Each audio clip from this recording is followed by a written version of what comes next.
When somebody says something that you absolutely disagree with or is insulting to you, how often do you get that urge to have to say something right away?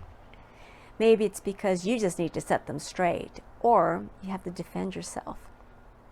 What if you never responded at all? Hi, welcome to From Porch Lawyer. I'm Francine, your host. Back in 2010, in an interview with Barbara Walters and Barack Obama, Walters asked Barack Obama what he thought of Sarah Palin's comment that if she ran for president, she could beat him.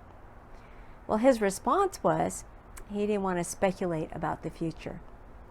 But Barbara Walters pressed him and asked, "Are you saying that you don't believe that you could beat Sarah Palin?" And his response was, "What I'm saying is that I don't think about Sarah Palin." His response was brilliant. It was sheer perfection. This scenario reminds me of a couple of quotes.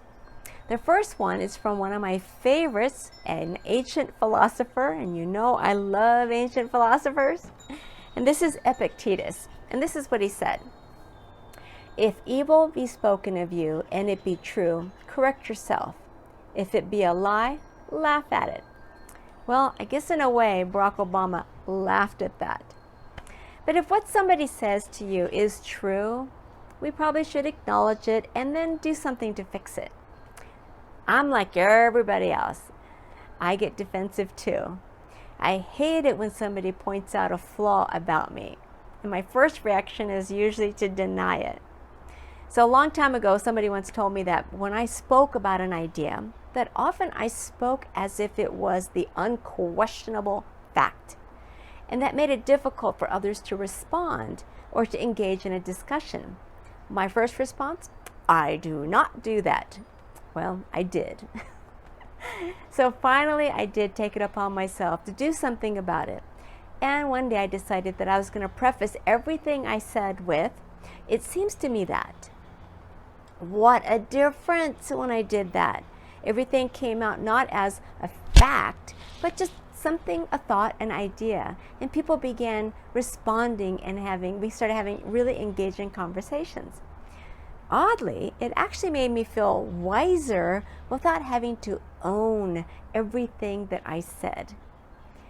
If it's true, we need to fix it. If it's not true, we need to laugh at it.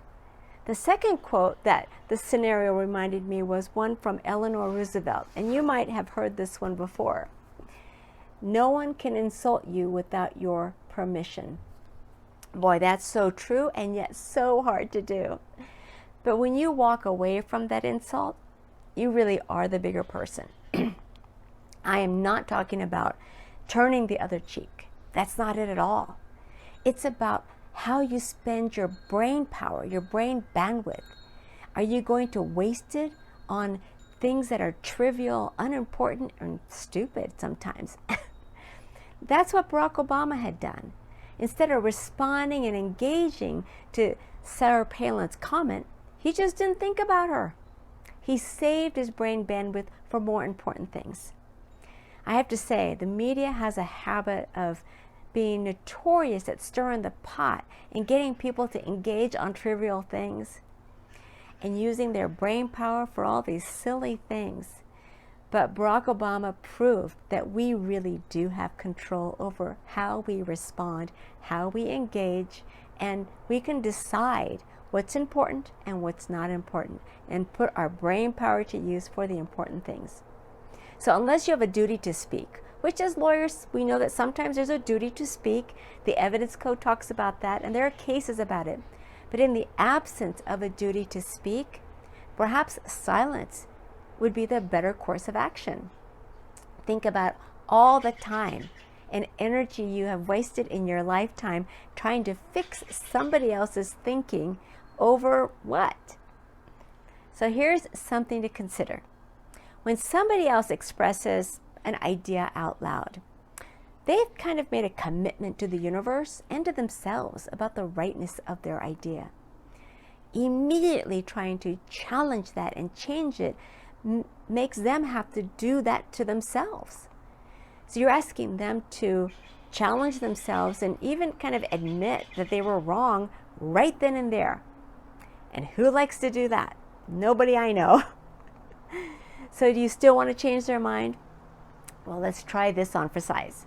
First, acknowledge what they said. Second, instead of responding with "you're wrong" or trying to change their mind, how about responding with something like, "well, perhaps, that's possible," or "I don't know." The point is to avoid being like them, because they often say those things in a sense of righteousness. And if we can avoid having that same sense of righteousness, maybe we can keep the conversation going. Then show them a different way. Show them a different way of thinking instead of just telling them. Will you change their mind immediately? Probably not.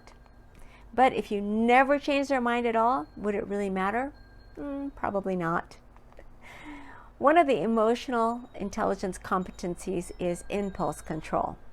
That's that when there's a lack of that control, that's that picking up that candy bar at the cash register. You know, all that stuff is there by the cash register for impulse buying. But it's also the same competency when it's weak that makes us want to react immediately when somebody says something that we disagree with or insults us.